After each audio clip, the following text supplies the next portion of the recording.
Adelante, por favor. Muchísimas gracias. Hola, ¿qué tal? Muy buenos días todavía. Bienvenidas, bienvenidos a este módulo de este diplomado que vamos a tener en 2 sesiones, el cual tiene que ver con el uso de tecnologías eh, y el Tribunal Electoral del Poder Judicial de la Federación. Permítanme, bueno, para mí es un verdadero honor, un placer estar con ustedes en este módulo. Me presento, mi nombre es Alejandra Tello y soy profesora e investigadora de la Escuela Judicial Electoral. Qué gusto de verdad estar con ustedes esta mañana. Bueno, permítanme empezar a compartir la presentación, mi pantalla, para que veamos qué es lo que vamos a ver en estas 2 sesiones. Déjenme compartir.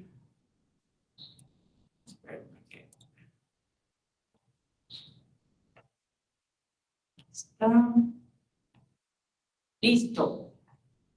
¿Qué es lo que vamos a ver? Bueno, vamos a hablar sobre justicia digital. Vamos a hablar del juicio electoral en línea. Vamos a analizar qué es lo que ha hecho el Tribunal Electoral del Poder Judicial de la Federación para incorporar el juicio electoral en línea, qué también ha funcionado, áreas de oportunidad.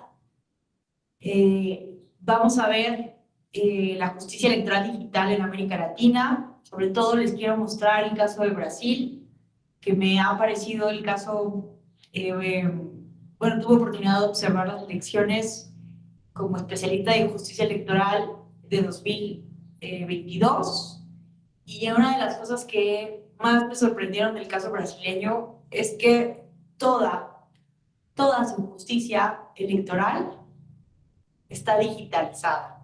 Ya tienen una política de cero papel.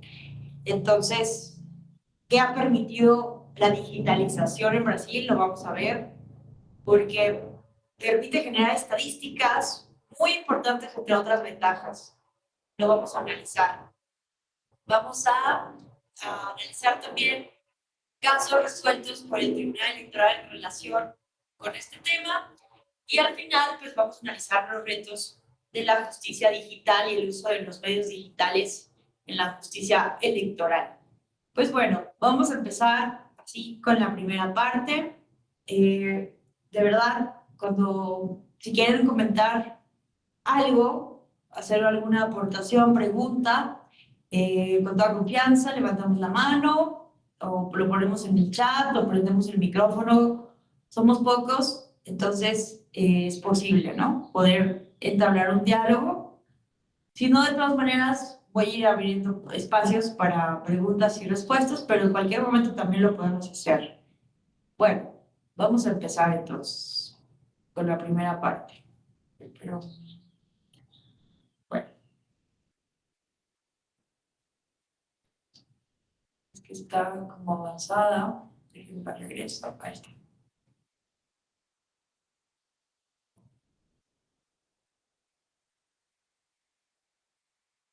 Bueno, primero, antes de iniciar así de lleno con el tema, me gustaría plantearles una reflexión. A ver ustedes qué opinan. Generalmente pensamos que el uso de tecnologías va a resolver por sí mismo los problemas de la sociedad, de las sociedades humanas, ¿no? Pensamos que si aceleramos, ¿no?, el uso de los robots, de la inteligencia artificial, de las tecnologías que están hoy en día en punta, podríamos vivir mejor como seres humanos. Pero lo cierto es que sí necesita este tema una alerta, ¿no? Sí necesitamos tomar este tema con muchísima responsabilidad.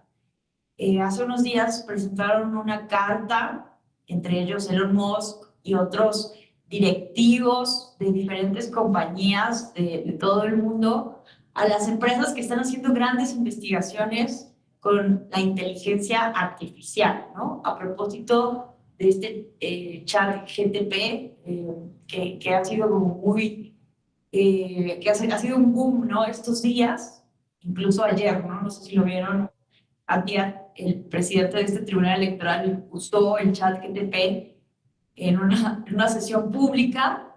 Entonces, ¿qué decía esta carta? Que básicamente que suspendan las investigaciones y el aceleramiento del uso de pues la inteligencia artificial, o que tomen muchas precauciones, muchas consideraciones, ¿no? Existe el temor fundado de que en unos años la tecnología, la inteligencia artificial sustituya a los seres humanos, ¿no? Básicamente.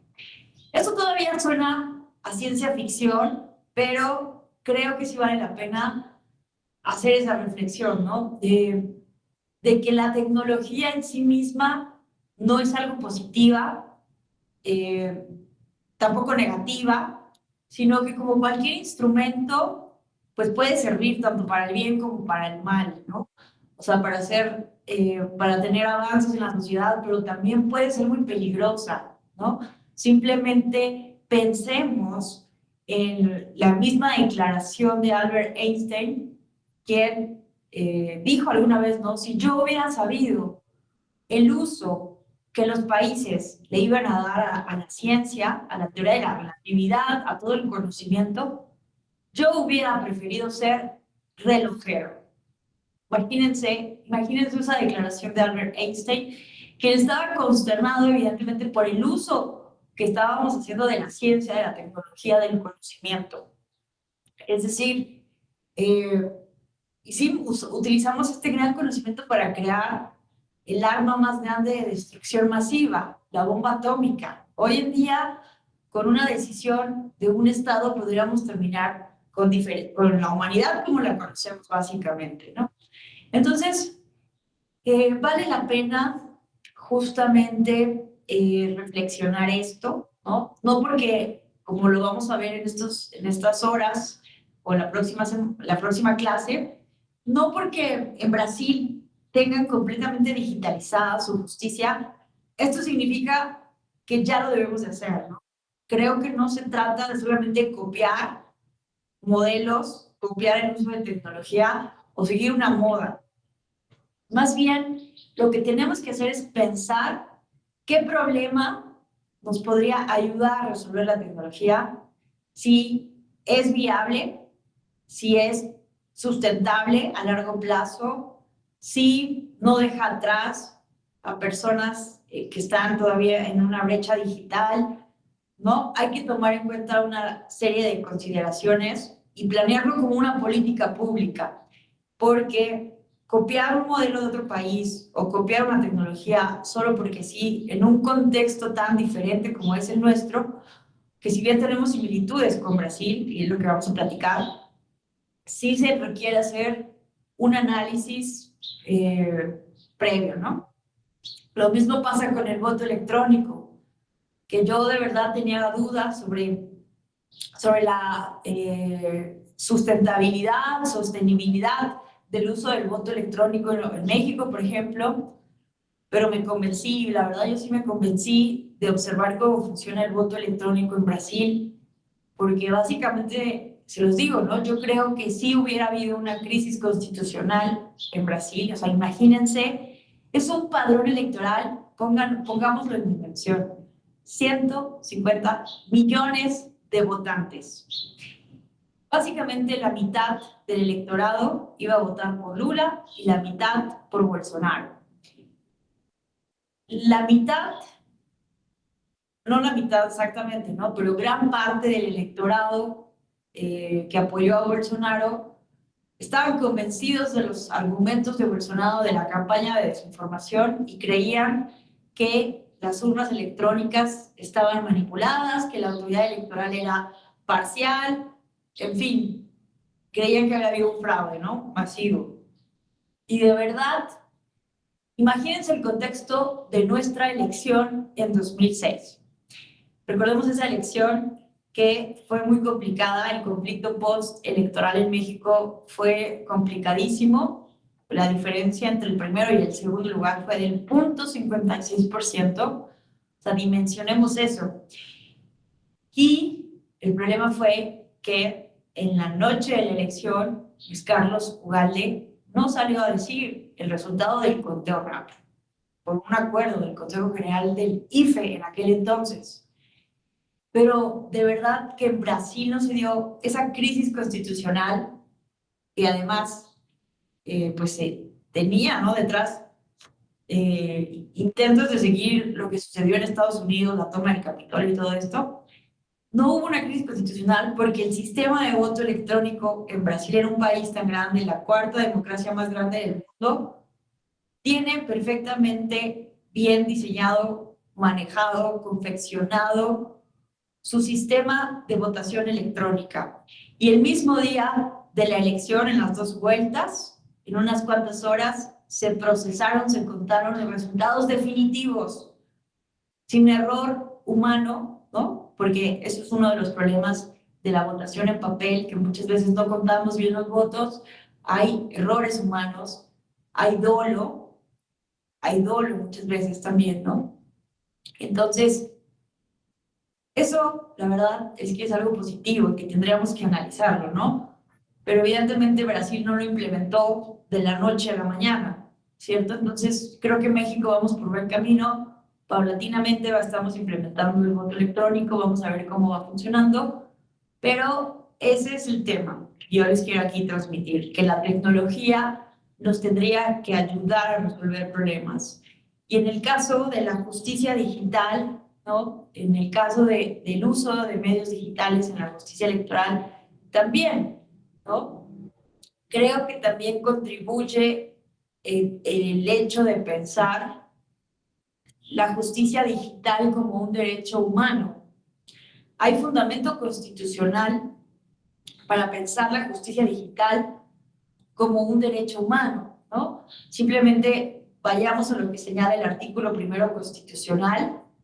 Todas las autoridades, en el ámbito de sus competencias, tienen la obligación promover, respetar, proteger, garantizar los derechos humanos de conformidad con los principios de universalidad, interdependencia, indivisibilidad y progresividad.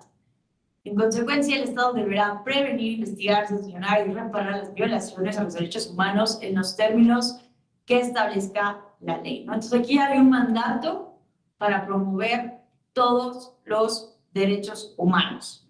Y es importante mencionar que el derecho de acceso a la justicia está garantizado desde 1917 en el artículo 17 constitucional, y adicional a esto, desde el 2013, el artículo 6 garantizó el derecho de acceso a las tecnologías de la información y la comunicación, incluido el de banda ancha e Internet, ¿no?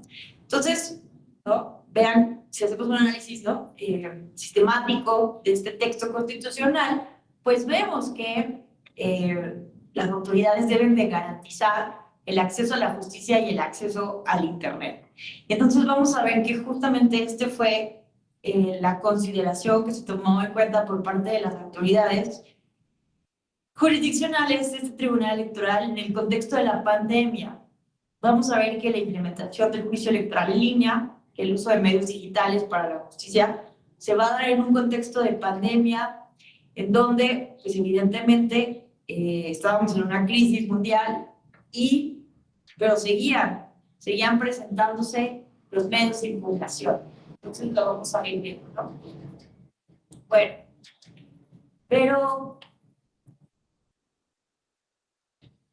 pero entonces, bueno, ahondemos sobre el Internet como un derecho humano.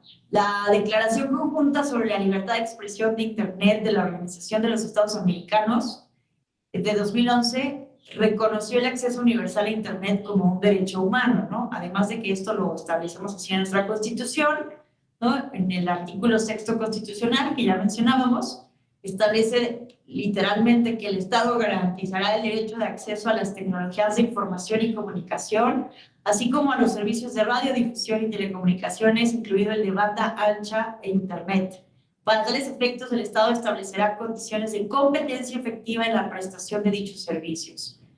Pero ¿cómo estamos en la materia en nuestro país? ¿Cuál es el avance del Internet en México. Bueno, aquí tenemos el 26º estudio sobre, 16º, perdón, yo 16º estudio sobre los hábitos de los usuarios de Internet en México. Es un estudio de 2020. No, pero este estudio, es que aquí no puse el link más actualizado. Pero, no, es que este no es el estudio más reciente, pero vean, aquí lo vamos a identificar de un momentito. Asociación de Internet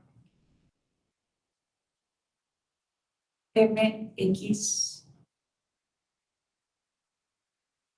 Denme un momentico. Estudios.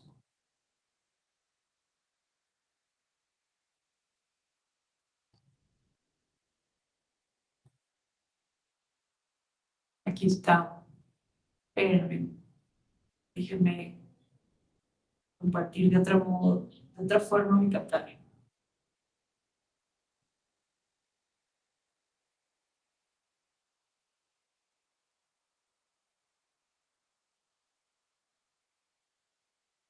Espérenme un momentito. Entonces, miren, aquí está. Esta es la Asociación de Internet MX, que, vean, aquí está el 18º estudio sobre los hábitos de personas usuarias de Internet en México 2022, el año pasado. Este estudio se publicó este año, este es el más reciente.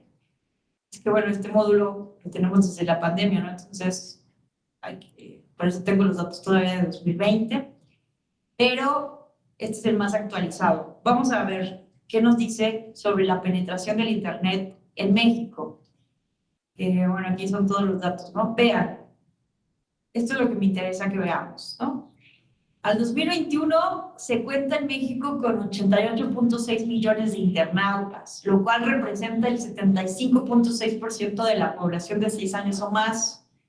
El crecimiento explicado por recuperación del poder adquisitivo, reconfiguración del gasto en el hogar y nuevas necesidades digitales derivadas del confinamiento. Es decir, que gran parte del crecimiento se explica a partir, ¿no?, de la necesidad de adaptación tecnológica que tuvimos las mexicanas y los mexicanos en un contexto de confinamiento.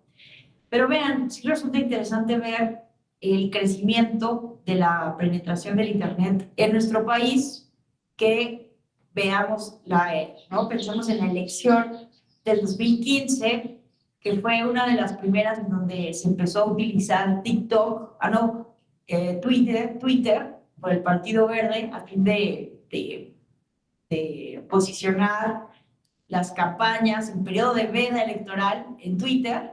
El grado de penetración era del 57.4%, ¿no?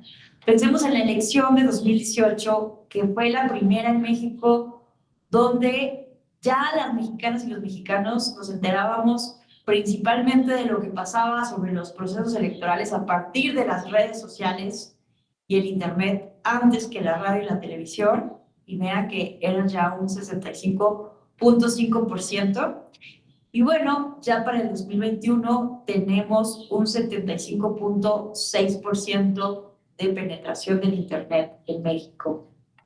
Entonces, en 2021 hubo un crecimiento anual del 6.7% de usuarios en México.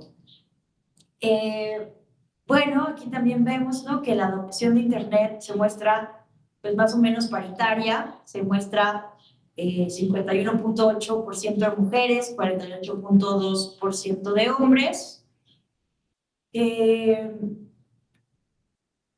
Y bueno, lo que quiero, la brecha digital. Es muy importante tomar en cuenta la brecha digital.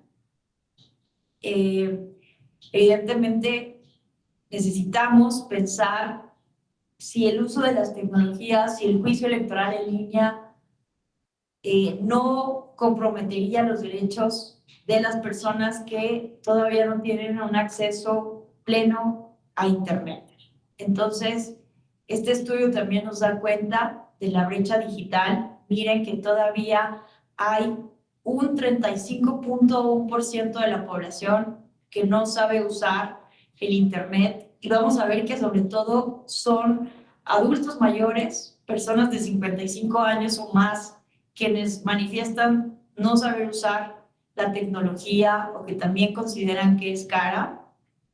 El 23.6% de los usuarios de Internet en México consideramos que es cara o no alcanza para cubrir un paquete de Internet, ¿de acuerdo?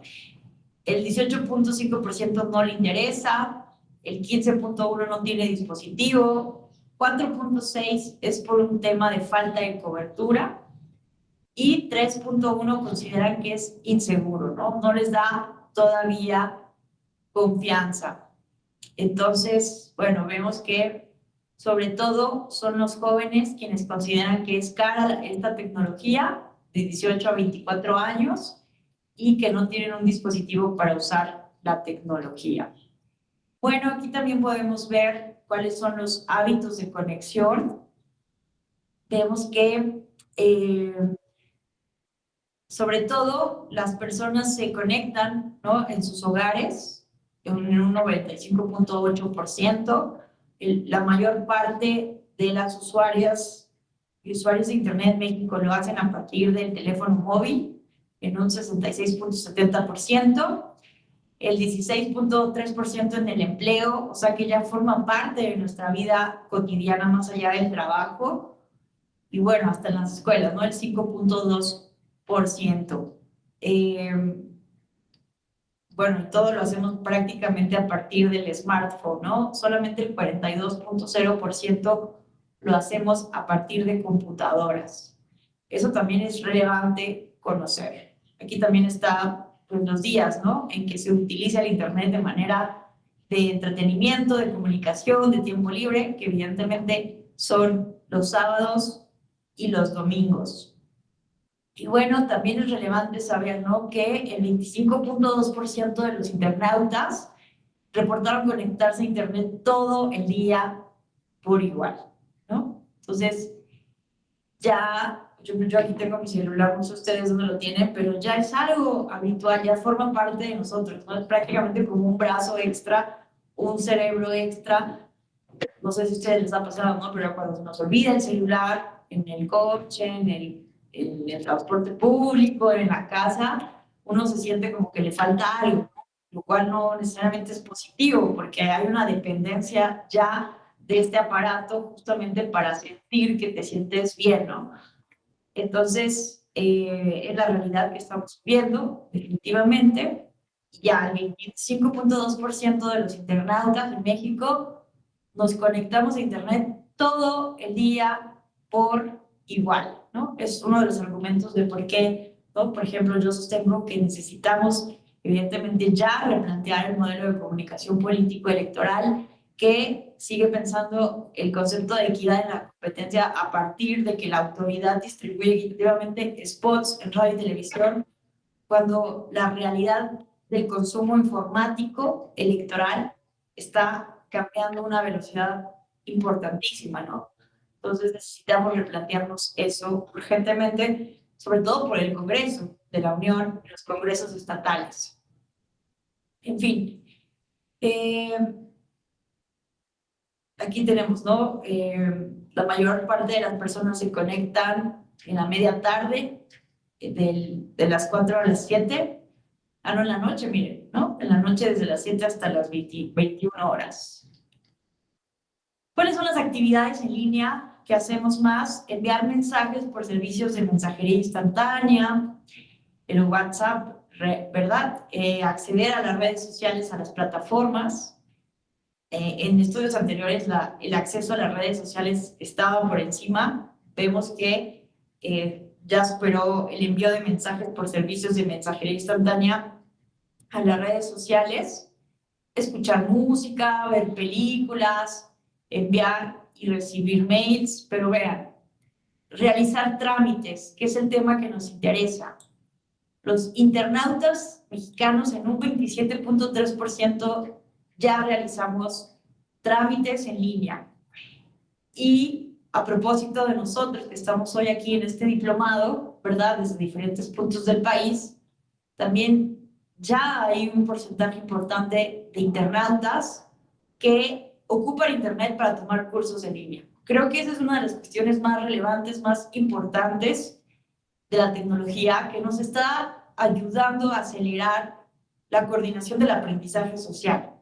Me parece a mí una de las cosas más maravillosas que hemos impulsado desde la Escuela Judicial Electoral, con la confianza y participación de todas y todos ustedes, que podamos estar aquí justamente intercambiando ideas, conocimientos, sin necesidad de utilizar más recursos, ¿no? Como vuelo, viáticos, y que además pues, nos permite tener la perspectiva de personas que están siendo servidoras públicas electorales desde diferentes puntos del país, ¿no? Eso también es muy nutritivo para este tipo de clases. Entonces, pues no todo es negativo realmente, ¿no? En el uso de la tecnología, creo que esa es una de las cosas más positivas. También la venta de artículos en línea es importante, leer, solicitar transporte, operaciones bancarias. Esto también es relevante, ¿no? Porque muchas veces, ¿no? Teníamos una gran desconfianza en el uso de la tecnología para hacer este tipo de operaciones y vemos que con el tiempo ha aumentado las personas que sí confían en los sistemas tecnológicos justamente para hacer este tipo de transferencias. Pensándolo también, ¿no? En la posibilidad, si podemos crear sistemas seguros para transferir nuestro dinero, para proteger nuestro dinero, hacer transacciones bancarias, ¿qué tan viable es establecer un sistema de seguridad para realizar el voto, para hacer trámites de justicia electoral, ¿no? Eso también es importante porque la confianza en el sistema muchas veces es más importante que la fiabilidad, la sostenibilidad del propio sistema, ¿no? Y bueno, también, ¿no? Buscar pareja y conocer gente. Fue muy curioso porque como he estado siguiendo este estudio desde la pandemia, durante el confinamiento, las apps como Tinder, Bumble y todas estas para conocer gente bajaron, ¿no? Porque pues, estábamos en confinamiento. Pero una vez que salimos del confinamiento, estas aplicaciones de citas empezaron todavía a aumentar sus usuarios.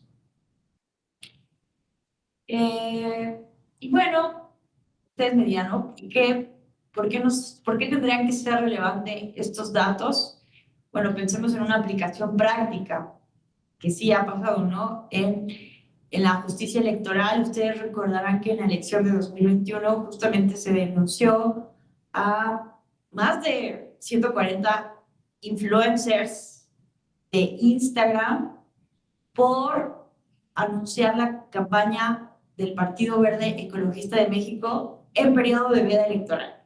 El partido estaba siendo reincidente en periodo de veda electoral, ahora en Instagram, la vez pasada había sido en Twitter, en Instagram para llamar al voto en un periodo de tiempo prohibido. Entonces, es muy interesante porque sí necesitamos como operadores jurídicos tomar en cuenta este tipo de datos sociodemográficos, ¿no? Ya sea un estudio como este o el módulo del INEGI. El INEGI también tiene información, evidentemente, que es la información oficial del Estado mexicano. Y a lo que voy con esto es que es necesario, ¿no? Recurrir a este tipo de información que nos permita, pues, también mejorar la justicia electoral, porque pensemos en el caso del Partido Verde.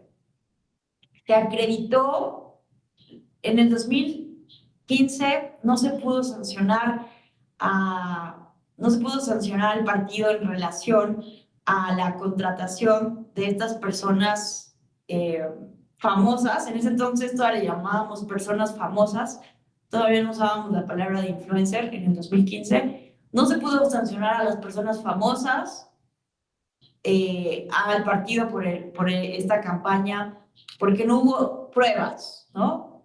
no hubieron pruebas de que realmente lo habían hecho más allá del ejercicio de su libre expresión. Sí se determinó la responsabilidad y se sancionó al partido por una persona que era famosa, pero que era suplente, candidato suplente de una diputación. Entonces, en su calidad de candidato, pues sí, podía ser sancionado por haber violado la veda electoral, y al partido político por no haberse deslindado. Pero en el 2021 sí se pudo sancionar bien al Partido Verde con 40 millones de pesos y la reducción de sus prerrogativas en radio y televisión por un año, que bueno, yo pregunto, ¿qué tanto le va a afectar al Partido Verde esto, que no lancen spots en radio y televisión, cuando evidentemente su estrategia es en redes sociales? Pero bueno, cuando ya estamos en un mundo hiperconectado en Internet y otro tipo de plataformas. Pero bueno, ese tema de las sanciones y su eficacia en la materia electoral es otro tema que después podremos seguir discutiendo. El punto aquí a lo que voy, lo que quiero aquí hacer hincapié, es que se logra. Me encanta a mí esa sentencia, las sentencias relacionadas con este caso, porque la unidad de fiscalización del INE, la sala especializada, en su caso, en otros casos, y la sala superior, me parece que mejoran la argumentación y la materia probatoria para poder sancionar al partido político por esta campaña concertada. A diferencia del 2015, aquí se concatenan todos los indicios, todas las probanzas, y se llega a la conclusión de que el partido sí había contratado a estas personas, ¿no? Uno, porque había una clase de guión. Todas las personas dijeron similarmente, utilizaron palabras similares en todos sus hashtags, en todos sus videos, en todas sus publicaciones. Había una clase de guión. Y además, cuando fueron requeridos por la autoridad electoral, argumentaban lo mismo, ¿no? Que ellos no... es decir, como que siguieron un mismo guión y un tipo de discurso. Y se tuvo indicios de que existía, ¿no? Un guión que se les compartió. Al revisar las cuentas bancarias de estas personas, se encontraron, ¿no?, algunas personas que habían tenido depósitos por ciertas cantidades. Testigos dijeron haber sido, se les había prometido pagos, promesas de pago, en fin, varias causas, ¿no?, que causaron convicción en las autoridades electorales y por lo cual se les sancionó. Pero a ver, una cosa es esto, ¿no?, que se comprobó que se violó la normativa electoral en términos de la propaganda electoral, en términos del periodo de veda, pero lo curioso aquí es que en un caso, en una elección local en Michoacán, este caso llegó a la sala regional Toluca, se anuló una elección argumentándose que justamente había influido en el electorado de un municipio en Michoacán. ¿Por qué? Porque en ese municipio había ganado el Partido Verde Ecologista de México. Y entonces, lo que se estaba argumentando es que había influido esas historias de Instagram en esa elección en particular. Entonces, Sala Regional Toluca confirma la nulidad de esta elección, pero cuando el caso llega a la Sala Superior, se revoca. Y a mí me parece importantísimo en ese sentido, con este ejemplo muy puntual. ¿Por qué revoca Sala Superior? Porque evidentemente cuando de entrada las expresiones de los influencers nunca fueron dirigidas específicamente a esa elección local, por un lado.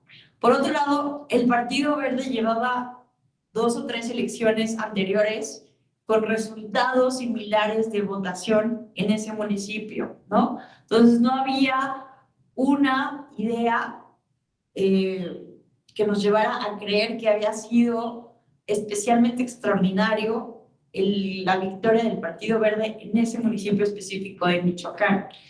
Y finalmente, lo más importante y por qué estoy poniendo este ejemplo aquí con ustedes es que la brecha digital. En ese municipio de Michoacán, un porcentaje, no les quiero inventar el porcentaje, pero creo que como solamente el 15%, por poner un ejemplo, me llevo de tarea para la próxima vez que los vea decirles el porcentaje, pero un porcentaje muy reducido de la población en ese municipio de Michoacán tenía acceso a Internet. Entonces, no podemos como autoridades electorales viciar lo útil con lo inútil, ¿no? Es uno de los principios que se ha seguido en la jurisprudencia electoral, que tenemos que cuidar los actos públicos válidamente celebrados, porque también hay otros derechos humanos, principios que están detrás en la celebración de un proceso electoral, y no podemos simplemente hacer relaciones, inferencias de causa y efecto, ¿no?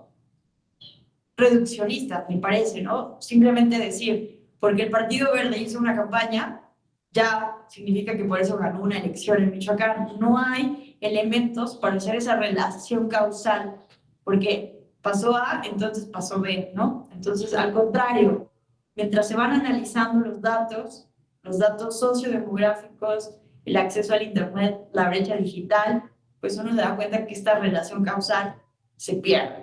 Eso es lo que tenemos que cuidar justamente, ¿no? Cuando hablemos del uso de la tecnología en los procesos electorales, que estas relaciones causales que queramos hacer para defender principios constitucionales, derechos humanos, seguir la normativa legal, constitucional e internacional, pues que se estén sustentadas sólidamente por datos empíricos que validen estas inferencias.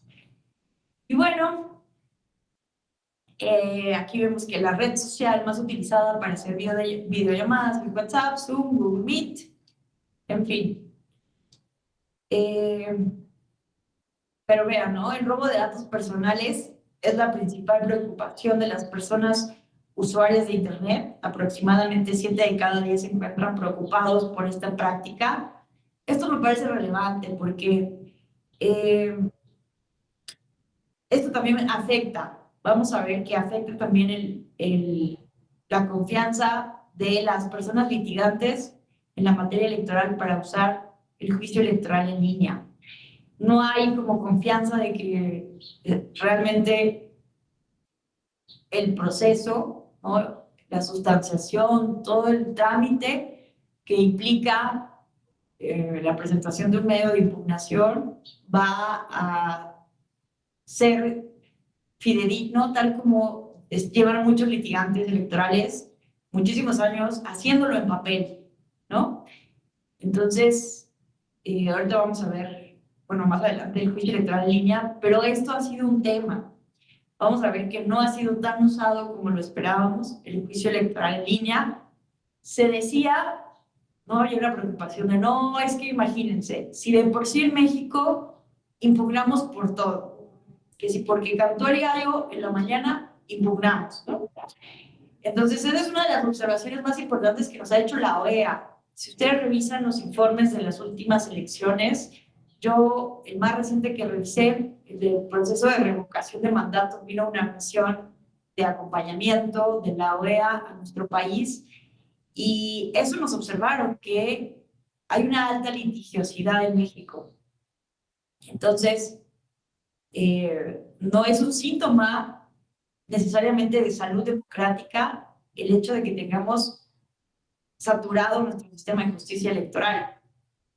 Pero lo que se argumentaba era, si de por sí tenemos una gran cantidad de impugnaciones, si abrimos el juicio en línea, que sea más fácil, que sea digitalizado, pues se va a duplicar, cuadruplicar, qué sé yo, ¿no? Se va a aumentar intensivamente la presentación de medios de impugnación. Pero no fue así. No fue así, y lo vamos a ir viendo. En realidad ha sido un poco usado el juicio electoral en línea. Entonces, estos datos a mí me parecen muy relevantes, ¿no? Porque todavía hay mucho temor por parte de la población, ¿no? Vean, el 68.2% de las y los usuarios de Internet tenemos miedo a que nos roben los datos personales, a recibir virus en el dispositivo, a la invasión de la privacidad, a recibir contenidos desagradables o inadecuados, noticias falsas, fraude financiero y ciberacoso, que también el tema del ciberacoso es realmente preocupante.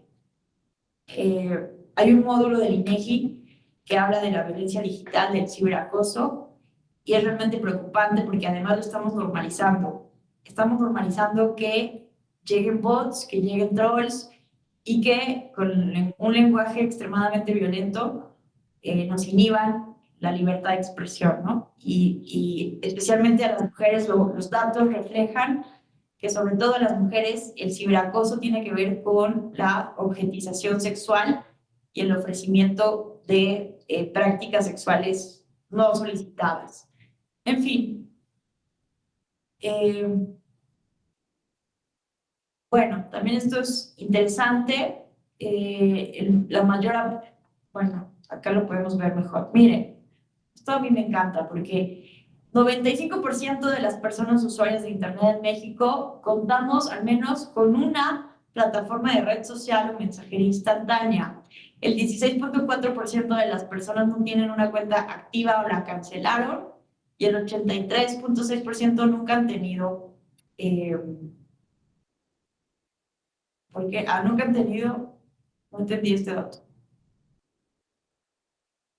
Ah, ya entendí. Bueno, el 16.4% de las personas usuarias que no tienen una cuenta activa la cancelaron. No, la verdad es que no entiendo este dato. Pero bueno, entre personas usuarias que mantienen una cuenta activa, vean esto.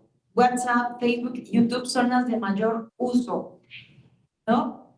Me encanta porque, como les digo, he estado como siguiendo esto desde la pandemia y antes, vean esto, antes Twitter estaba arriba de Instagram y arriba de TikTok.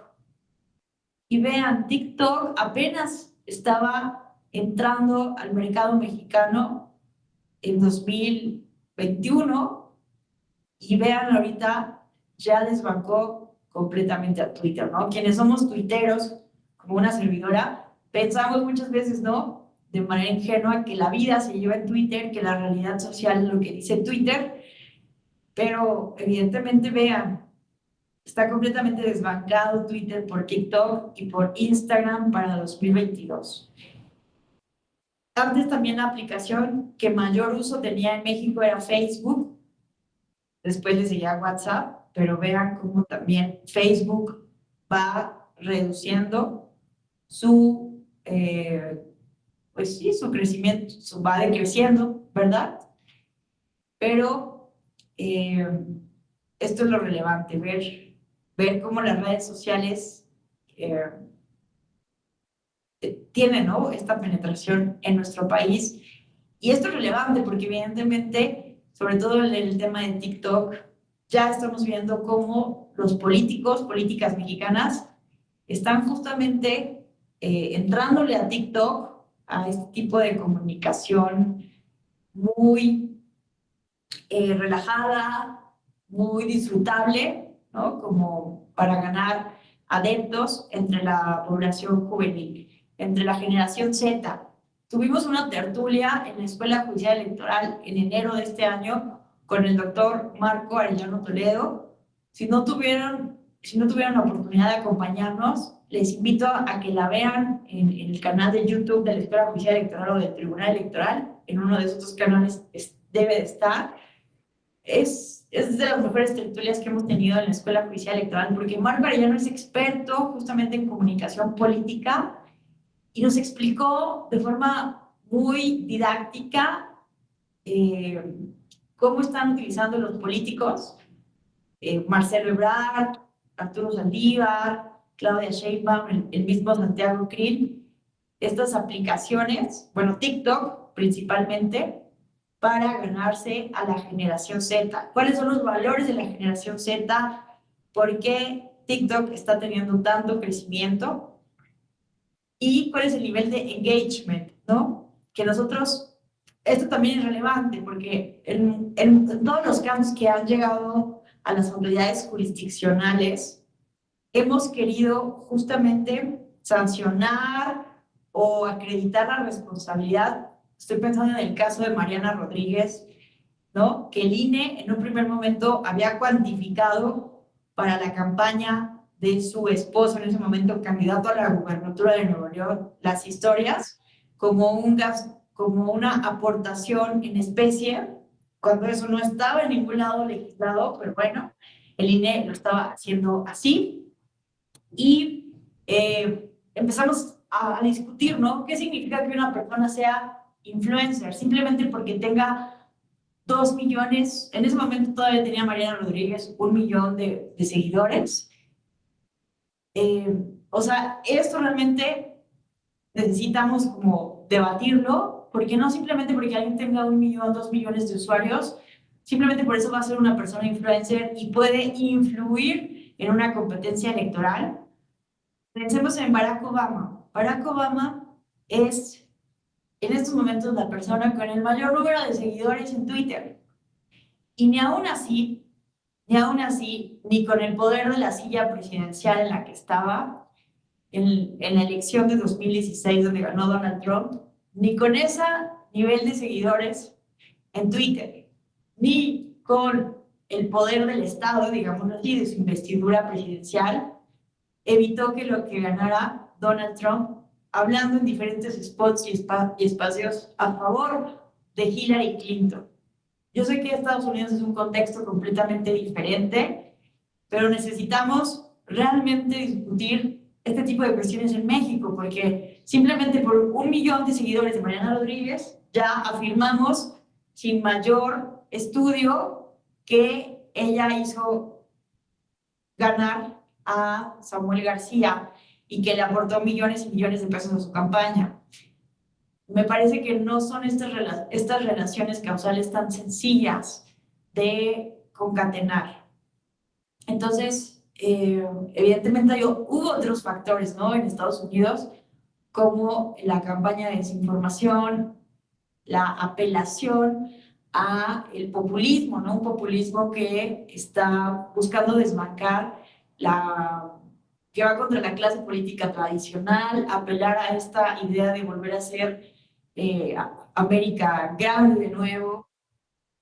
Entonces, son otros factores y otros contextos. Así tenemos que revisar el contexto de Nuevo León específico, cuáles eran las personas candidatas, en fin, no simplemente hacer una relación causal tan sencilla.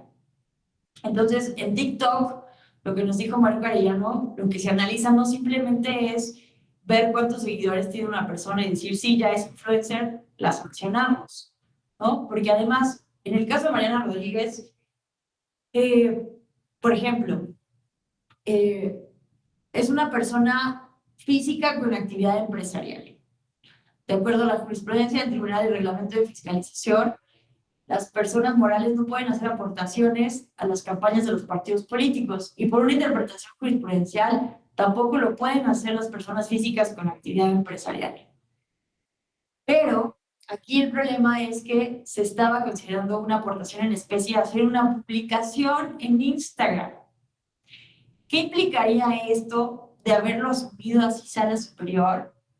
Que hoy en día cualquier persona, ustedes seguramente, alguno de ustedes a lo mejor es una persona física con actividad empresarial, todos tratamos de alguna manera, ¿no? De hacer emprendedores en algún momento de nuestra vida para ayudar a nuestra familia, no sé. Pero en México, si ustedes revisan el padrón del SAT, de contribuyentes, entre 3 y 4 millones de personas son personas físicas con actividad empresarial registrados ante el SAT.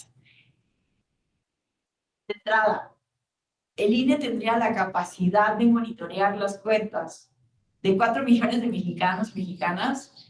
No estaríamos con esto volviendo a la autoridad electoral una autoridad censora.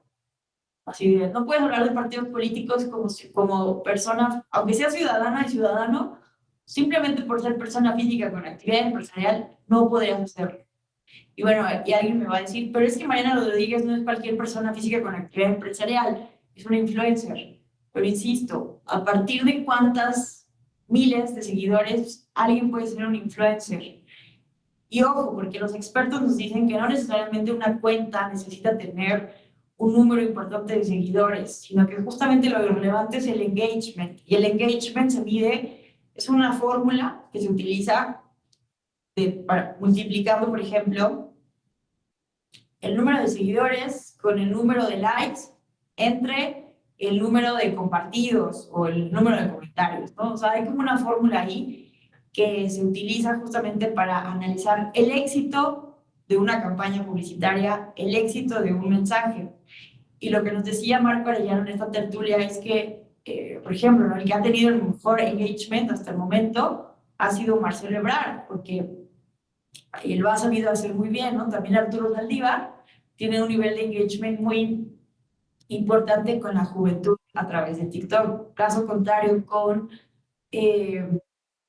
Claudia Sheinbaum, ¿no? Que justamente no basta analizar cuántos seguidores tiene uno y otro, sino justamente en promedio las publicaciones que hacen, qué tanta efectividad, qué tanto gusto tienen en la población, en los usuarios. Y a Claudia Sheinbaum no le está yendo tan bien porque según esto, pues como que está forzando mucho su mensaje, ¿no? Mientras que Marcelo Ebrard se ve como que es una adaptación de los videos, de las fotos, de sus giras oficiales, como que se ve forzado, ¿no? También Santiago Krill, que el otro día subió un video en TikTok diciendo, estoy aquí en Monterrey y voy a comer chicharrón de las Ramos, pero se ve todo fingido, ¿no? Se ve como, no se ve como algo auténtico, como algo real. Entonces, eso también impacta, ¿no? En el nivel de engagement.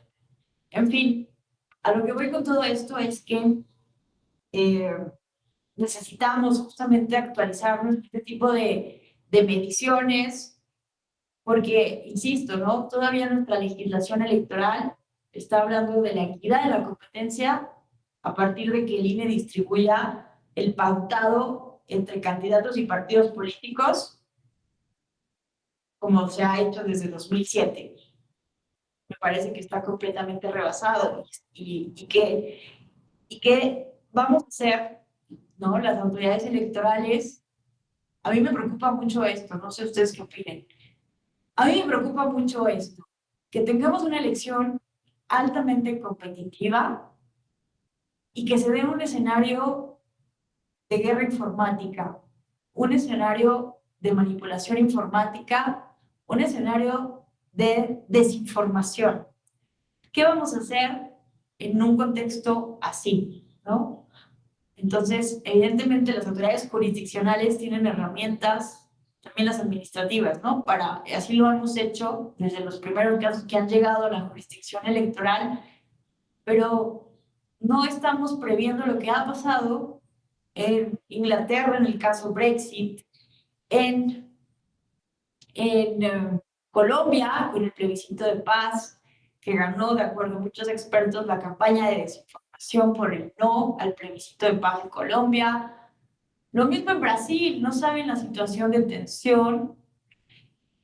La autoridad electoral, el presidente Alexandre de Moraes del Tribunal Superior Electoral, ha sido muy cuestionado porque fue muy duro con la campaña de desinformación.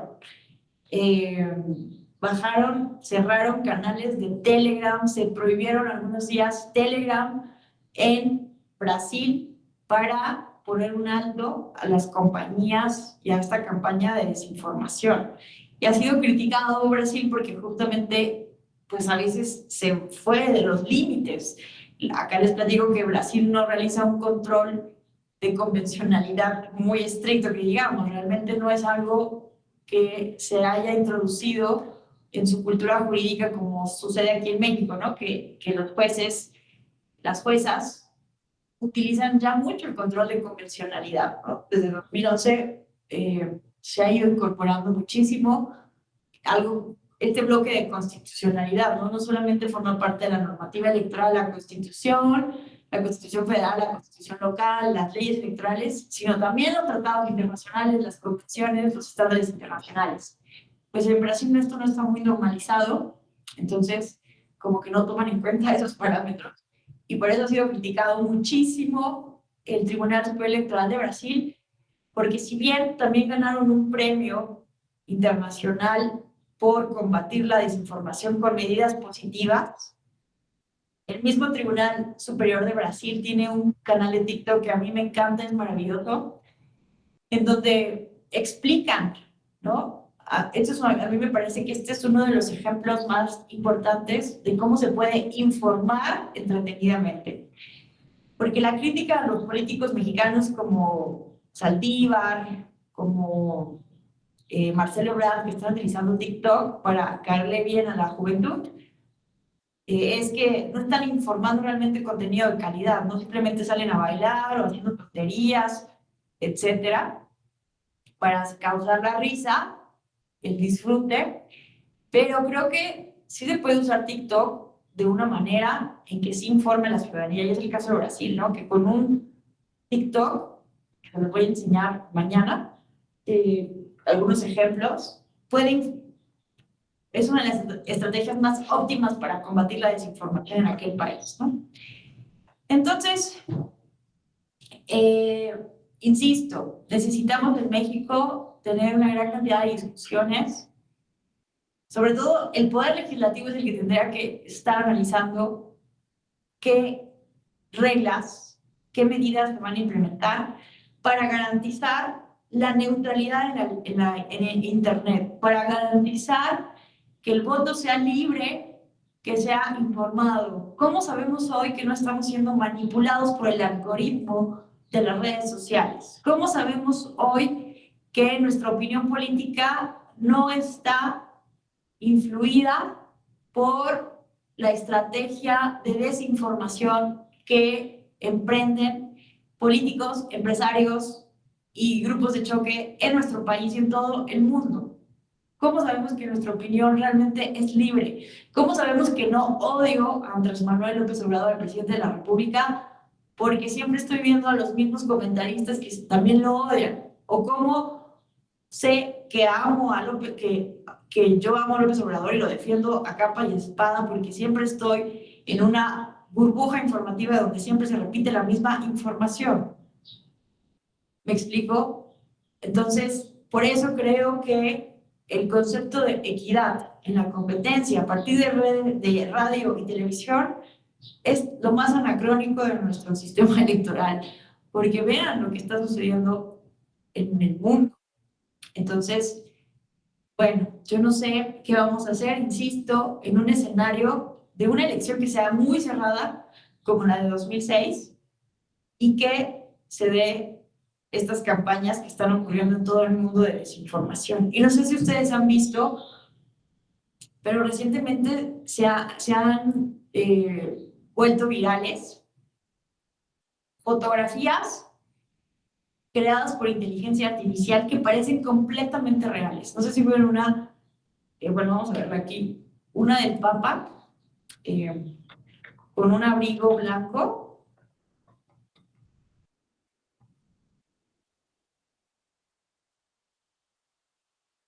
A ver,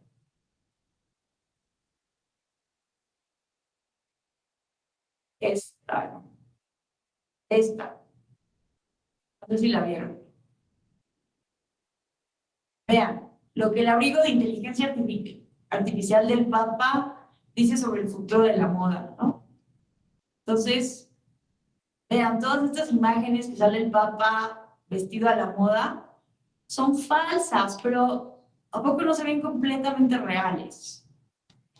Entonces, si de por sí hoy en día es difícil distinguir en un contexto de posverdad lo que es real de lo que es falso, con esto no me quiero imaginar cómo van a venir las campañas de la elección de 2024.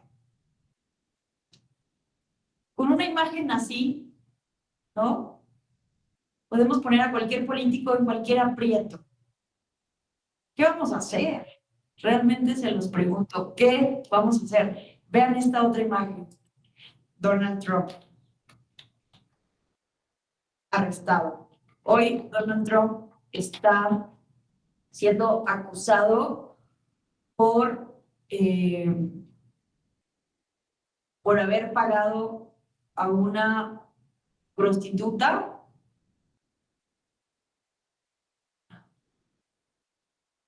Miren, esta es una imagen creada por inteligencia artificial. Vean, un programa de inteligencia artificial recrea un falso arresto de Trump y hace creer a muchos tuiteros que fue real. Vean esto. No se ven las imágenes compartidas, no se está viendo la pantalla. ¿Ahora se está viendo? Perdón, qué bueno que me dice. Espérenme. Es que de verdad, a mí me da.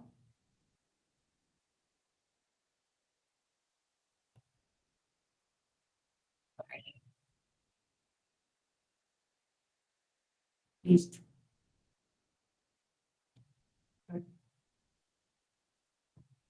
O sea, vean esto. Esta imagen fue hecha por un programa de inteligencia artificial, donde supuestamente Donald Trump está siendo arrestado por Artificial My Journey. Imagínense esto. Si de por sí hoy en día, no sé si vieron hace poco que querían, eh, hicieron una campaña en contra del ministro Lainez a raíz de la suspensión del Plan B y que utilizaron una foto de un músico mexicano muy controversial que se llama Silverio, ¿no? Que tiene un rostro similar al del ministro Lainez. Si de por sí lo están haciendo así con la información que existe, o sea, vean esto. También es muy preocupante en materia de violencia política contra las mujeres en razón de género. Ya se está utilizando esto de las deepfakes, este tipo de programas, para poner la cara de una persona en cualquier foto o en cualquier video.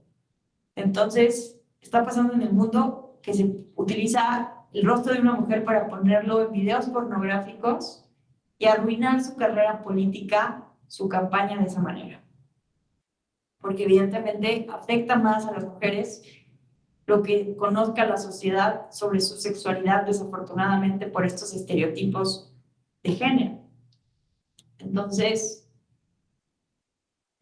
bueno, ya veremos qué va a pasar en 2014, 2024, perdón, la desinformación que se va a generar, la posverdad en la que vamos a vivir con este tipo de imágenes, ¿no? La del Papa, déjense los muestro, aquí está.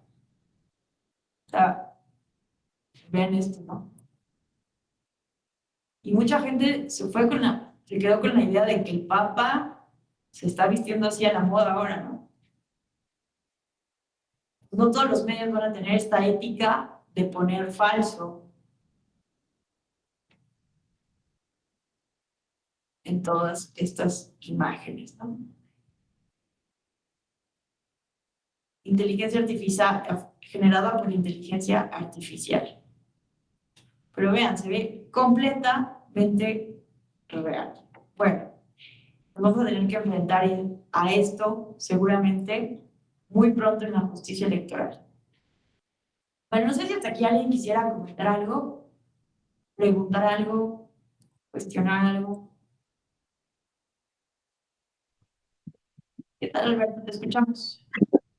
O sea que, bueno, o sea, eso de las imágenes sí las había visto recientemente, igual de que pusieron a Trump, el Papa, a Felipe Calderón. O sea que, de lo que sea que estamos como que adelantando muchos a las inteligencias artificiales, y como cualquier herramienta, una herramienta no es ni buena ni mala, una herramienta es para lo que se crea. Obviamente hay personas que van a sacar provecho para cosas, pues malas, o sea, como tanto para hacerlo de robar de datos, no solamente imágenes, también se puede hacer con voces. Igual podemos ver, o sea, pensando así siempre, o sea, campañas electorales donde vamos a ver imágenes falsas, por si quieres atacar a un candidato, por si quieres atacar a un instituto, o sea, como, mira las imágenes donde están haciendo fraude de tal, o sea, es cierto, o sea, de por sí hay mucha gente que con ciertas imágenes, aunque no estén bien editadas, o sea, malas, se las cree. Muchas personas, no necesariamente adultas, pero muchas personas que son, ¿cómo decirlo?, analfabetas de la tecnología, por así decirlo, caen. Lo que sí veo es que, por ejemplo, tanto la tecnología puede servir en ciertos aspectos, yo alguna vez lo comenté en otro diplomado, o sea, quieres que la gente vote, o sea, si tú pudieras hacerlo a través de un teléfono celular, mucha gente votaría más, pero obviamente, o sea, con el uso de tecnologías, tanto hay lugares donde pues no hay buena conectividad, o sea, gente que está apartada de eso, y tanto hay gente que pues intentará sacar provecho de eso, o sea, esos son los ciertos problemas que creo que nos vamos a enfrentar en un futuro muy cercano, más que nada hablo con las inteligencias de que vamos a ver muchas imágenes de para desprestigiar candidatos, institutos, es lo que siento que viene. De por sí ya eso se hacía eh, bajita la tenaza, o sea, con ciertos videos, sacados de contextos donde se veía que atacaban a ciertas instituciones, incluso también a candidatos, y siento que es lo que se va a venir, porque prácticamente, o sea, bueno, hay elecciones locales en el país, pero ya vienen las federales, entonces es lo que probablemente se viene y pues tocar mucho desprestigio por lo que se viene ahorita. Sería justo. Sí, sí, sí, tienes razón, comparto tu punto de vista. Si de por sí, ¿no? Ya nos engañan con otro tipo de imágenes, como dices, ¿no? Videos, situaciones sacadas de contexto. Por ejemplo, la llamada, me acuerdo, ¿no? De Lorenzo Córdoba, que interviene en su celular, sacan de contexto, es un comentario que hace de una persona, ¿no? Indígena. Eso como que nunca fue aclarado totalmente, se sacó de contexto y bueno, lo utilizaron tanto tiempo para golpear, ¿no? A Lorenzo Córdoba. O sea, de por sí no tienen miramientos para hacer espionaje político, que es completamente ilegal. No, no, no, o sea, de verdad sí, es preocupante el panorama, porque ya no vamos a poder confiar en imágenes y videos. No, está difícil. Y creo que lo mencionaste muy bien, Alberto, ¿no? De el analfabetismo digital.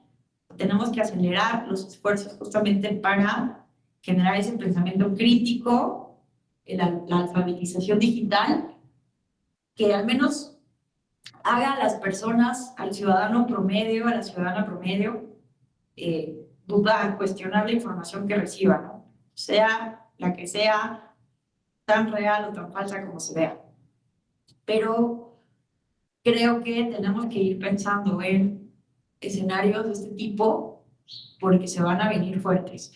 Sobre todo los legisladores que, insisto, no están regulando el tema y, y en mi opinión, por el contrario, están regulando cosas que ya habíamos superado hace muchos años en nuestro sistema electoral.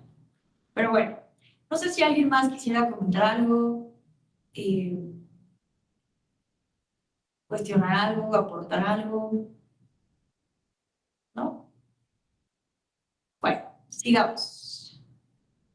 Continuamos. ¿Qué tal, Cindy? Qué gusto saludar. Saludos hasta Aguascalientes. Muchas gracias. Saludos. Saludos. Bueno, vamos a continuar.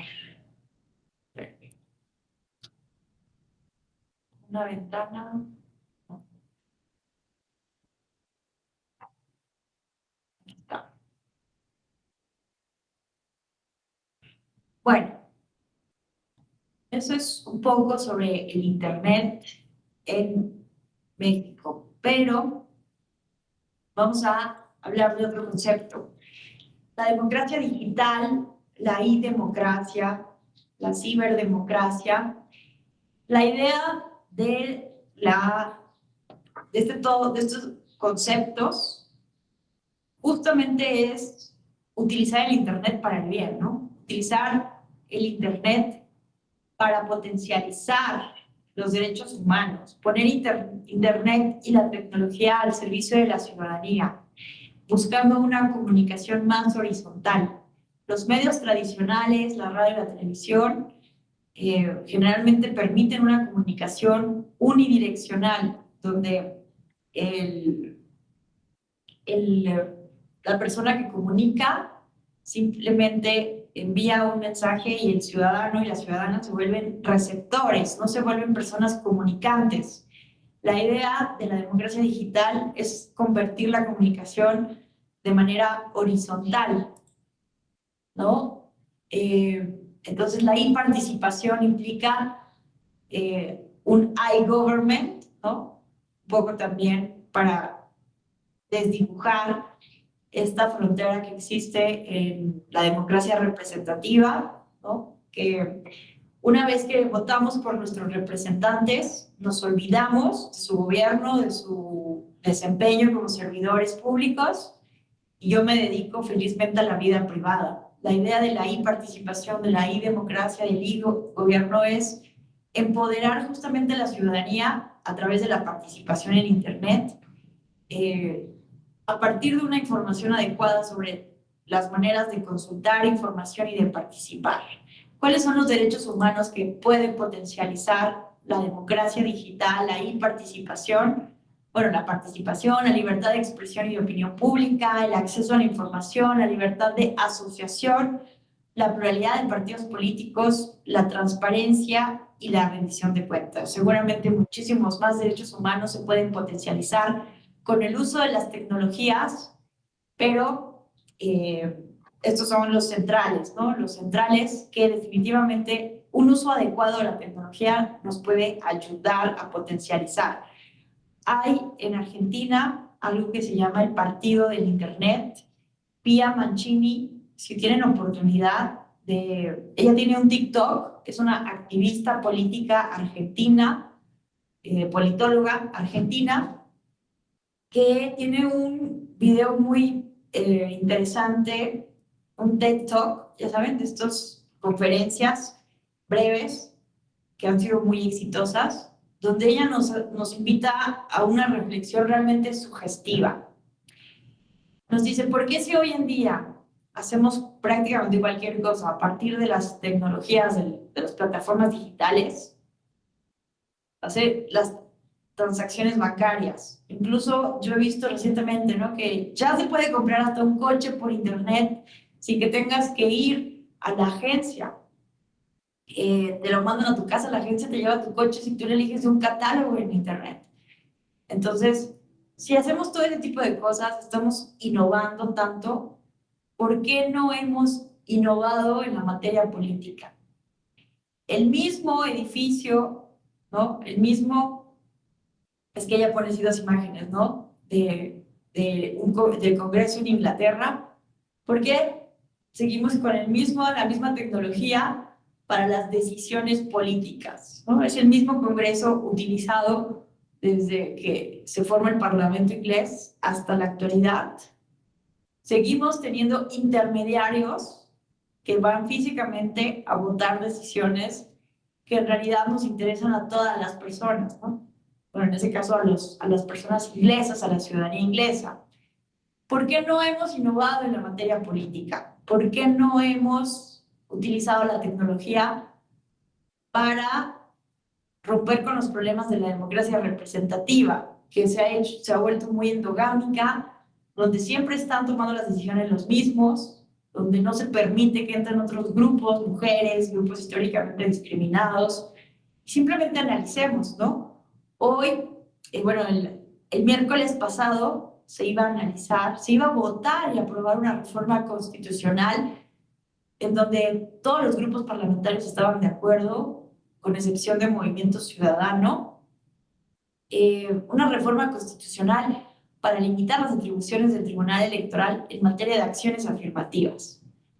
¿Qué mensaje nos da esta reforma si la leemos y la analizamos? Que a los políticos, a los partidos políticos, no les gusta la democratización, no les gustan las acciones afirmativas y quieren seguir teniendo el control de quiénes son sus candidatos y candidatas. Entonces, por eso es muy sugestiva la explicación de Pia Mancini en este TED Talk, porque nos invita a pensar que hay formas en que podemos utilizar la tecnología para romper con la necesidad de tener una democracia tan endogámica, tan cerrada, y fomentar una mayor participación a partir de las plataformas y la tecnología. Entonces ella, con diferentes personas, crearon el Partido del Internet en Argentina, y lo que ellos están haciendo es que las personas puedan opinar sobre el diferente trabajo legislativo, y ellos se comprometen, ¿no?, a que de la manera en cómo las personas opinen, intervengan en las plataformas que ellos crearon, así van a votar, ¿no? En el Congreso. Pero la idea es que en el futuro, lo que nos dice Pia Mancini, es que en el futuro, quienes estemos interesados en ciertos temas, no necesitemos ser diputados, diputadas, ganar elecciones para tomar este tipo de decisiones, sino que a partir del uso inteligente de la tecnología, poder inferir de manera más directa en las decisiones públicas. Bueno, ¿qué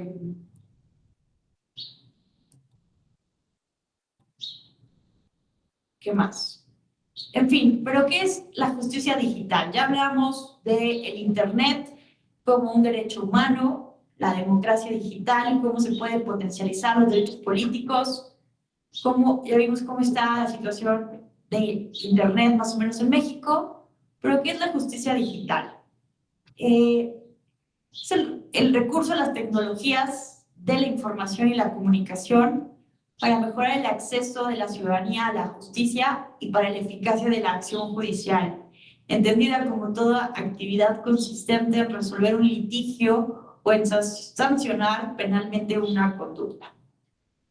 Esto de acuerdo con la Comisión al Consejo del Parlamento Europeo y al Comité Económico y Social Europeo, quienes han lanzado una estrategia desde 2008 para una e-justicia permanente. Entonces, miren, si analizamos el concepto, la idea es, ¿no?, como lo vimos en el concepto de democracia digital, potencializar los derechos humanos, potencializar el acceso a la justicia y hacer más eficaz la acción judicial. Fíjense que, ¿cómo se llama? Ay, olvidé el nombre de esta filósofa jurídica española, pero hace un tiempo hubo una tertulia también académica en la Universidad de Castilla-La Mancha, virtual, en donde justamente nos hicieron reflexionar sobre el uso de la inteligencia artificial en los juicios. Este tema también es muy relevante, ¿no? Si podemos confiar en la inteligencia artificial para resolver un juicio, ¿no?, un problema jurídico.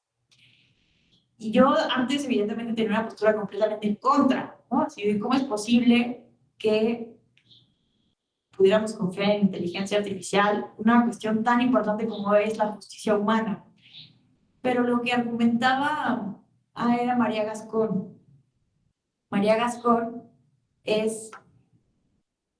hay en ciertas ramas de la justicia un rezago enorme para resolver casos de justicia cotidiana, ¿no? Y esto, evidentemente, en nuestro país es mucho más exponencial. La injusticia, la impunidad, el rezago para resolver problemas de la justicia ordinaria, de la justicia cotidiana.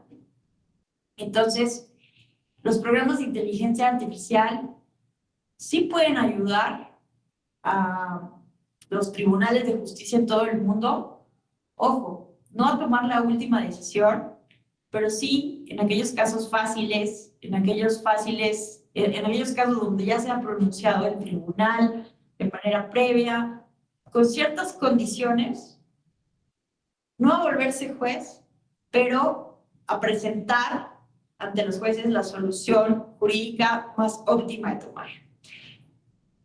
O sea, sí hay maneras de establecer una política judicial en donde la inteligencia artificial ayude a darle trámite, celeridad a la justicia, pero ojo, sin que estos programas de inteligencia artificial se vuelvan jueces, porque definitivamente algo que no tienen los programas de inteligencia artificial, pues eso es ética, ¿no? Moral. No hay consideraciones filosóficas, éticas de este tipo, ¿no? Entonces, la propia idea de la justicia, ¿no? La propia idea de la justicia, que es mucho más profunda y que es una idea completamente humana, pues no puede ser delegada a la inteligencia artificial. Pero sí hay formas de acelerar ciertos trámites jurídicos que pudieran hacer la justicia más pronta y expedita en muchas áreas de la justicia. Afortunadamente, la justicia electoral, y sobre todo en México, vamos a ver cuántos días tarda la justicia electoral en México en resolver un caso, en un juicio electoral en línea, y lo vamos a comparar con Brasil. México es realmente pronta, la justicia electoral en México es realmente pronta. Pero eso no pasa en muchos temas de la justicia en todo el mundo. Entonces, pudiéramos usar inteligentemente la justicia artificial, pero con muchas precauciones, ¿no? Porque al final del día, sobre todo en materia penal, ¿no? Me parece lo más delicado, porque se compromete la libertad, en muchos casos, de las personas, ¿no? Al resolverse este tipo de casos. Pero bueno, la idea es que se utilice la tecnología para mejorar el acceso a la justicia y para volver más eficaz la acción judicial. Básicamente son esos dos elementos los que debemos de tomar en cuenta.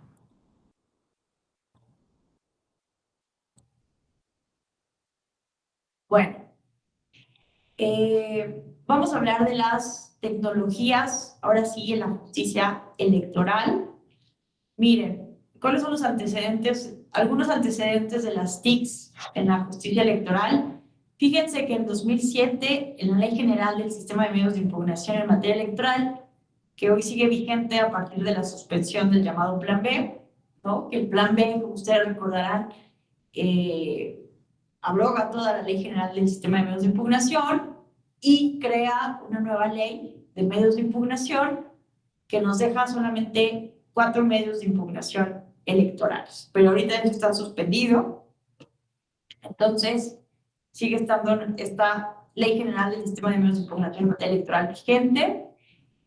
En 2007 se hace una reforma de esta ley en donde se introduce la posibilidad, bueno, la solicitud para las personas litigantes quienes presenten un medio de impugnación, contar con una cuenta de correo electrónico con mecanismos de confirmación y envío, y para poder solicitar, y que las personas litigantes soliciten expresamente ser notificadas por correo electrónico, ¿no? Un poco, entonces, desde 2007, en resumen, se introduce la posibilidad de la notificación electrónica. El tribunal, también de manera conjunta con la Suprema Corte de Justicia de la Nación y el Consejo de la Judicatura Federal, suscribió en 2013 el Acuerdo General Conjunto 1 de 2013, en el cual establecieron las bases para la creación, el otorgamiento y el uso de la FIREL, que la FIREL es la firma electrónica avanzada del Poder Judicial de la Federación. Y pues esto permite la integración, consulta y almacenamiento del expediente electrónico de los órganos del Poder Judicial de la Federación, y que los módulos de intercomunicación y notificaciones de los órganos del Poder Judicial de la Federación. Entonces, desde 2013, en el Poder Judicial pues empezó esta política para firmar los documentos de manera electrónica. Y vamos a ver que justo la FIREL pues es la firma que se ha utilizado de hoy en día para presentar los medios de impugnación. El Plan B, que es algo positivo del Plan B, ya regula el juicio electoral en línea en la Ley General, en la Ley de Medios de Impugnación que se está haciendo, y contempla la posibilidad de usar tanto la firma avanzada del Poder Judicial como una firma del Instituto Nacional Electoral, una firma electrónica del Instituto Nacional Electoral. Entonces, bueno, eso está interesante y vamos a ir viendo, bueno, depende, esperemos, ¿no? La resolución, el estudio de fondo de las autoridades jurisdiccionales sobre esta reforma electoral, pero es algo positivo que se regule, ¿no? Porque no, el juicio electoral en línea, vamos a ver que surge por un acuerdo de la Sala Superior del Tribunal Electoral, como les decía, ¿no? En el contexto de la pandemia. Básicamente, pues imagínense, recordemos marzo de 2020, la declaración por la Organización Mundial de la Salud de una pandemia, ¿Y qué pasó en el mundo electoral? Pues empezaron a los litigantes, las personas litigantes, a solicitar a la autoridad electoral la implementación de un juicio electoral en línea. Aquí tenemos, ¿no? Por ejemplo, Rafael Elizondo Gasperín, quien es especialista en la materia, litiga casos, tiene una consultoría consultor, creo que se llama. Por ejemplo, aquí puso un tuit, ¿no? Urge poder presentar las demandas en materia electoral por mail.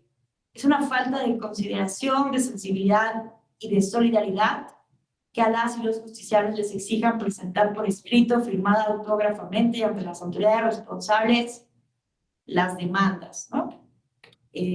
Lo mismo Berenice Guante, quien fue en algún momento secretaria de Estudio y Cuenta de aquí del Tribunal Electoral y secretaria general de Acuerdos, ahora litiga también la materia electoral, ¿no? Y también vimos este tuit, bueno, se unió, ¿no? Como este llamado de pedir a las autoridades electorales la implementación de un juicio electoral en línea.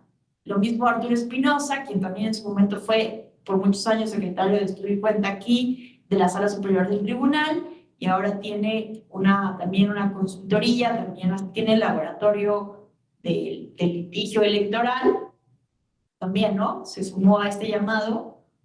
El uso de la tecnología debe ser a favor del acceso a la justicia. En materia electoral es necesario el juicio en línea. Los tiempos que vivimos así lo exigen. Y bueno, aquí también recomiendo mucho leer este texto que aquí recomienda Arturo Espinosa, Voz y Voto. Voz y Voto publicó en el blog de Justicia Electoral un artículo de Rafael Gasperín Elizondo, donde habla, ¿no?, sobre la urgencia de implementar mecanismos que permitan llevar a cabo demandas y juicios en línea. Aquí les dejo el link está en esta presentación. De una vez, bueno, ahorita les comparto el link para que puedan consultar todos los textos, la fuente de información en la que me basé para esta clase. Pero miren, también en aquel entonces la diputada Marta Tagle presentó un exhorto como en su calidad de diputada para que el tribunal modifique y armonice su reglamentación interna a efecto de realizar acciones conducentes que garanticen la presentación de demandas, recursos, promociones de manera electrónica con el uso de la FIREL y de su sistema de justicia en línea. Entonces, bueno, esto es un ejemplo, ¿no?, de las diferentes peticiones, exigencias para que se implementara el juicio electoral en línea en el contexto de la pandemia. Miren, aquí está, por ejemplo, el exhorto, ¿no? Un punto de acuerdo que presentó de manera urgente y de obvia resolución la diputada Marta Tagle, donde aquí pues explica todo el contexto, ¿no? Cómo cómo el Tribunal Federal de Justicia Administrativa, la Suprema Corte de Justicia de la Nación, el Consejo de la Judicatura Federal, y bueno, las consideraciones de la nueva ley de amparo y la necesidad de incorporar el amparo en línea, y con ello lo de la FIREL, ¿no?, que también esos son los antecedentes de la justicia electoral federal en México. Bueno, por eso se hace este exhorto para que se implemente también en el Tribunal Electoral del Poder Judicial de la Federación en el contexto de la pandemia. Y bueno, entonces, ¿qué pasó? ¿Qué pasó? Pues evidentemente tomaron cartas en el asunto. Las magistradas y magistrados del Tribunal de la Sala Superior aprobaron un primer acuerdo, el Acuerdo 5 de 2020, para aprobar los lineamientos para la implementación y el desarrollo del juicio en línea en la materia electoral. Pero a ver, respecto de los recursos de reconsideración y de revisión del procedimiento especial sancionador. Yo les pregunto, ¿por qué ustedes consideran que el primer acuerdo para el juicio electoral en línea fue solamente respecto de estos dos recursos, del REC y del REP? ¿Qué se les ocurre o qué consideran que pudo haber sido la causa?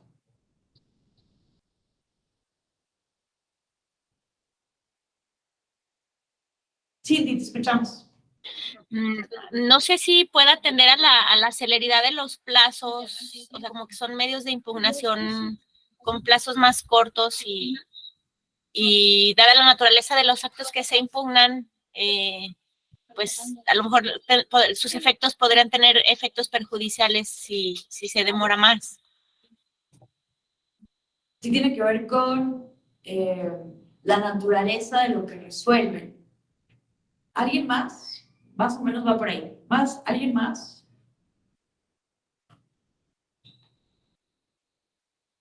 ¿No? Bueno,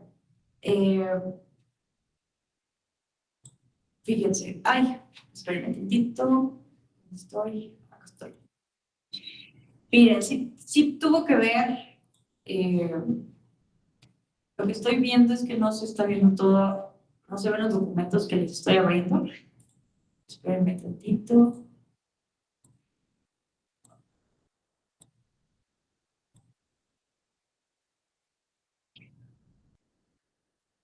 Porque les estoy enseñando los documentos, pero ya vi que no los estaban viendo. Entonces, miren, aquí está el acuerdo general, ¿no? Por el que se aprueban los lineamientos para el juicio electoral en línea. Fue el primer acuerdo que se establece a partir de estos exhortos hechos a la autoridad jurisdiccional, pero solamente, insisto, sobre el recurso de reconsideración y el de revisión del procedimiento especial sancionador. En varias sesiones de otras ediciones de este diplomado, generalmente me dicen, a lo mejor porque son los más presentados, son los medios de impugnación más presentados. Y siempre me gusta mostrar esta gráfica. Miren, si ustedes entran a la página del Tribunal Electoral de .gov.mx, miren, y vean bien la página del tribunal porque quiero que lo comparemos con la página de Brasil, la próxima sesión, y van a ver qué cosa. Bueno, esperen que no abren, déjenme cerrar todas estas pantallas.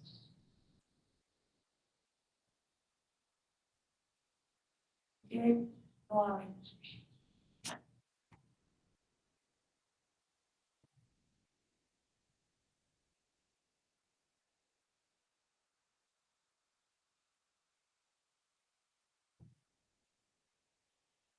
Aquí está. Miren, esta es la página, ¿no?, del Tribunal Electoral del Poder Judicial de la Federación.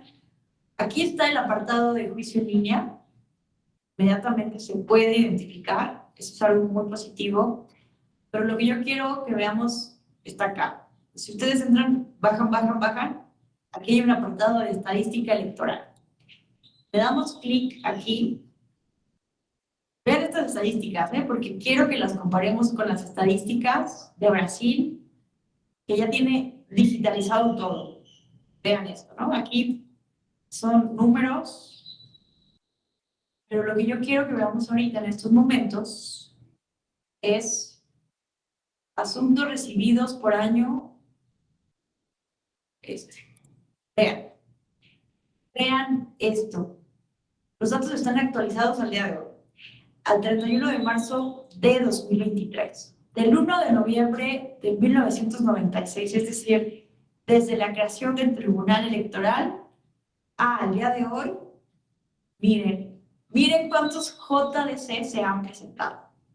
Es el medio de impugnación que más se presenta a nivel de este Tribunal Electoral, 62.871. Entonces, vean el REC, que fue uno de los recursos que se implementaron en este acuerdo 5 de 2020. Se han presentado 11.000 solamente, ¿no? Una sexta parte, ¿no?, de esto, más o menos. Vean qué impresión el JDC, cómo lo usamos en México. Vean, en comparación con el REC, el JRC, el RAP, la solicitud de facultad de atracción. Aquí está el REP. vean el REP, bueno, que el REP es mucho más reciente, ¿no? Desde 2014, la creación de la sala regional especializada, y el REP es el recurso de revisión del procedimiento especial sancionador que justamente revisa, ¿no? Lo que resuelve la sala regional especializada o las medidas cautelares emitidas por el Instituto Nacional Electoral. Pero vean, en realidad, pues no son los medios de impugnación más presentados. Y justamente esa fue la crítica a este acuerdo, porque el tribunal aprueba el juicio en línea, pero solo para estos recursos. Y vean, los litigantes que mencionamos, Rafa Elizondo Gasperín y todos ellos, critican fuertemente al tribunal porque se necesita, sobre todo, para el JDC. Para el JDC, el juicio electoral en línea, porque es el medio más usado para impugnar los actos, las arbitrariedades, ¿no? Para revisar, tutelar los derechos político-electorales. Pero entonces, ¿por qué se hicieron estos juicios? Muy sencillo, porque el Tribunal Electoral ya compartía tecnología, plataformas tecnológicas con las salas regionales. Y estos recursos, estos medios de impugnación, son los que llegan a sala superior provenientes de las salas regionales. Entonces, fue como un plan piloto, por decirlo de alguna manera, fue una primera etapa de la incorporación del juicio en línea para ver cómo funcionaba con estos recursos que llegan en última instancia a sala superior, derivado de las salas regionales que forman parte del Tribunal Electoral del Poder Judicial de la Federación, porque los otros no siempre ingresan directamente, ¿no? Más bien ingresan de otras autoridades electorales responsables. Aquí la autoridad responsable, por decirlo de alguna manera, pues es una revisión, es un recurso que revisa ya algo que resolvieron las salas regionales, y ya había una plataforma de uso interno entre las salas regionales y sala superior para compartir los expedientes de manera electrónica. Entonces, esa es la razón central de por qué en un primer momento se incorpora el juicio electoral en línea en estos medios de impugnación, pero evidentemente si nosotros vemos esta gráfica que les acabo de compartir, pues resultaba a todas luces insuficiente. Y es por eso que en un segundo acuerdo, el 7 de 2020, se aprueban ya los lineamientos de la Sala Superior para la implementación y desarrollo del juicio en línea en materia electoral para la interposición de todos los medios de impugnación, de todos. Entonces, al día de hoy se puede presentar un medio de impugnación en todos los medios de impugnación, ¿no? Que evidentemente ahorita estamos esperando el pronunciamiento de las autoridades jurisdiccionales, Suprema Corte de Justicia de la Nación, principalmente, para saber si va a estar vigente o no. Lo más seguro es que sí, porque no, yo no veo una inconstitucionalidad, al menos en la ley de medios de impugnación, se les cambia el nombre, ya no va a existir el JDC, sino que ahora se va a tramitar como juicio electoral. A mí me da tristeza, pero porque el JDC ha sido muy importante, ¿no? Después de que por muchos años en México se consideró que el juicio de amparo es improcedente en materia electoral porque se pensaba que los derechos políticos no eran derechos humanos, y entonces por fin, en 1996, se crea el JDC como un medio de control constitucional para tutelar de los derechos político-electorales vistos como derechos humanos, y por lo cual ya con el tiempo se vuelve necesario intentar recurrir al juicio de amparo en materia electoral. Entonces, es como algo muy importante en materia de acceso a la justicia electoral. Esto no significa que se va a dejar de tutelar los derechos políticos, sino que ahora va a ser el juicio electoral. A mí me da tristeza por una cuestión de nombre, ¿no? Y de historia. Y también porque aquí en la Escuela Judicial Electoral, pues hicimos un manual de justicia electoral y a su servidora le tocó escribir el capítulo del JDC, pues ya pasó a la historia, ¿no? Ya completamente irrelevante va a ser mi capítulo del JDC, solamente para la historia. Y bueno, a mí me parece, sí, había había muchos comentarios. Esto era algo que se había dicho desde hace mucho tiempo, que necesitábamos simplificar los medios de impugnación en México. Yo también creía eso hasta que me tocó analizar la justicia electoral brasileña. Y vean esto, o sea, si pensamos que en México teníamos muchos medios de impugnación, vean esto. Les voy a enseñar.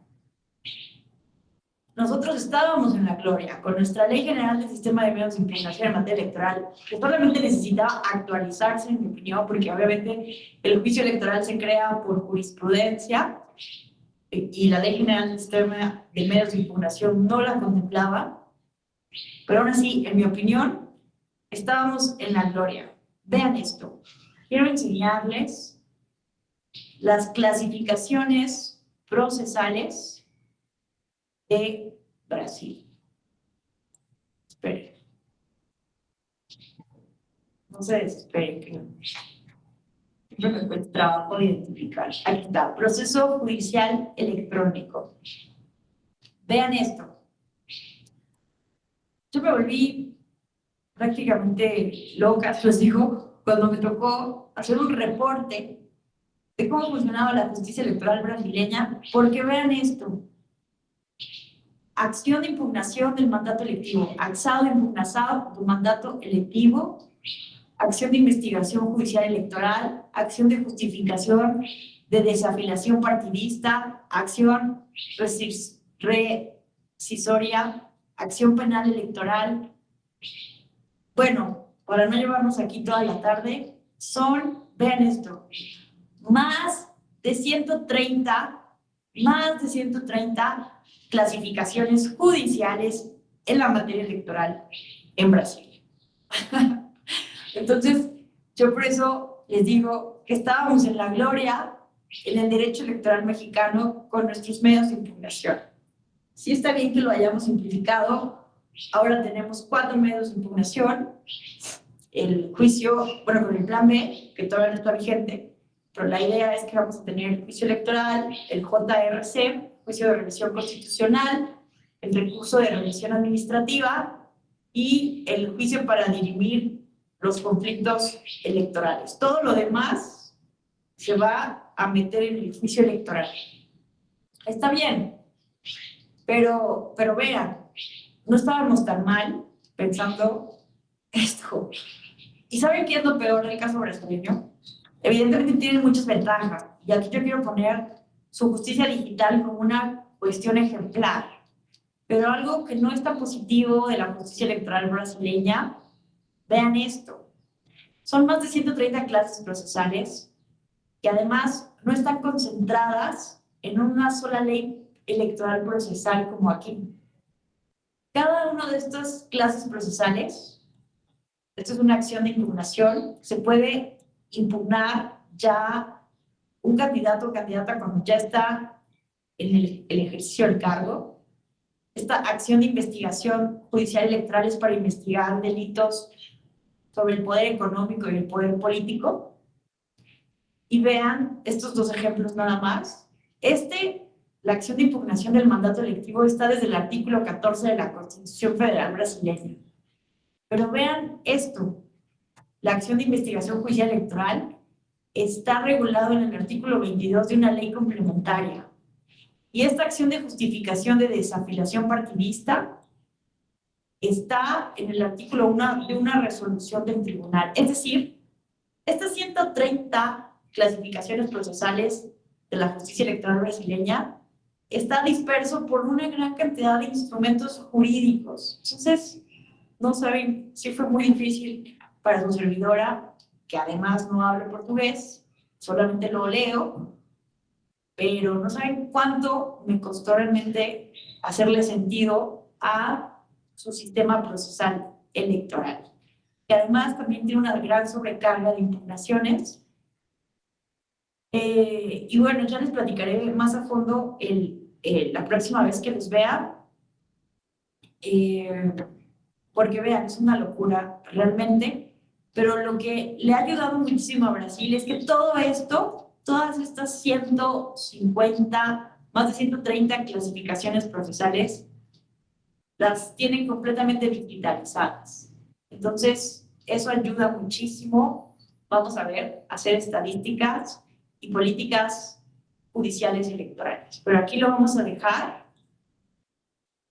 No sé si alguien quisiera hacer algún comentario, pregunta, reflexión.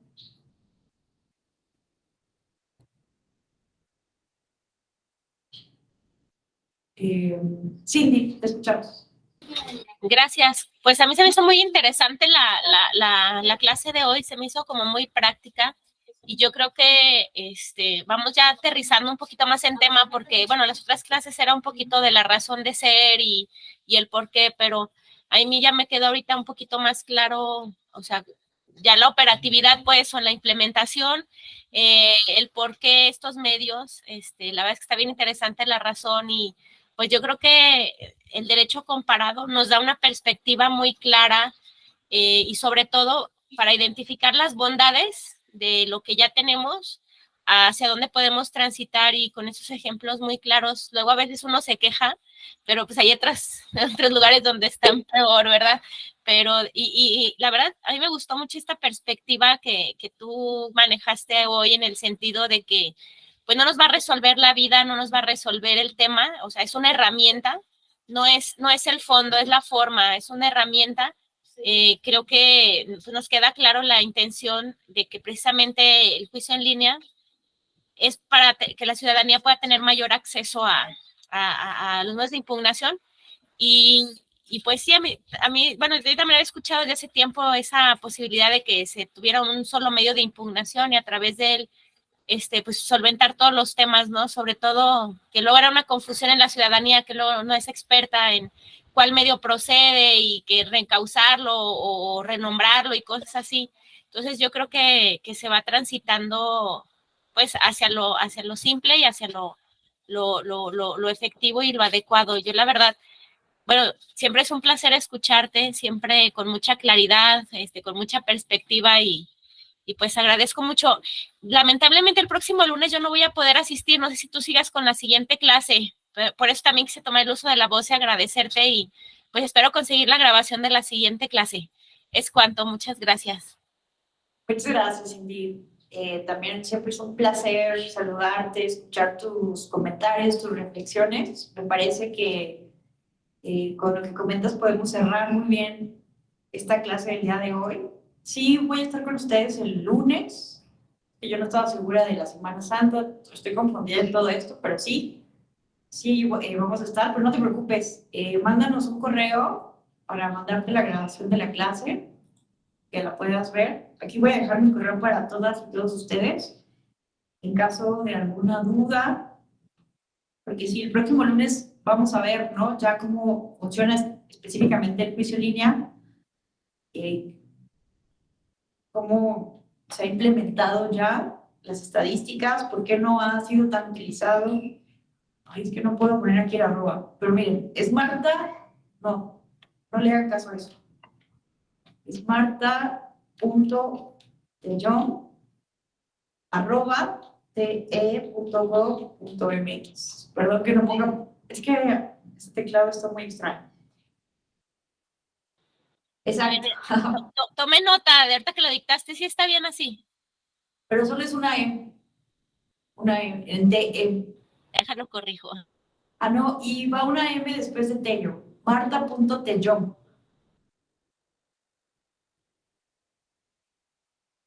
Ahí mándame un correo y les comparto la liga de la clase del lunes.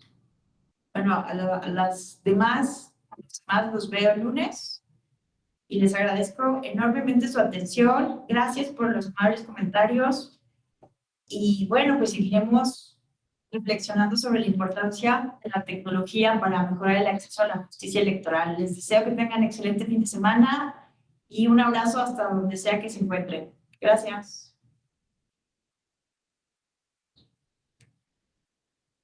Gracias, Luis Jaime. Bonito fin de semana.